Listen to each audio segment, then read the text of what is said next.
Whitney Houston, Mariah Carey, countless others are considered quote unquote crossover artists, having mass appeal outside of the Black community or Black genres. Mhm. But why has that designation caused rifts between how Black artists are embraced by Black communities and white communities? It's a long story, and we could stay doing this all afternoon because this is a topic that I love to try to talk about. I used to work at Billboard. There are charts. There are the R&B charts and there are the pop charts. Essentially, that's shorthand for really the Black charts and the white mainstream charts. Mm-hmm. So the idea of crossing over meant that you crossed over from what actually used to be called the race charts, the Negro charts, and in unkind circles, the N-word charts. Mm-hmm. So people would strive to cross over to the pop charts. That meant they were selling more records. That meant that they could play larger and more beautiful venues and sell tickets for more. They could, their music could be played on radio stations that were marketed to white and mainstream audiences.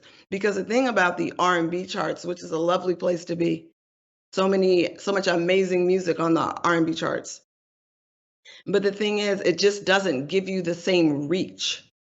You're not getting the same reach. You're not able to be played on as many radio stations. Not enough people get to hear your music. And then there was this whole thing in the 80s, right when, let's say, Whitney Houston, Mariah Carey, Lionel Richie, Michael Jackson were all becoming the biggest selling artists in the world. All of a sudden, it became a very ugly thing to sort of go pop, that it wasn't keeping it real to be on the pop charts. But prior to that decade, it was totally fine to be a pop star.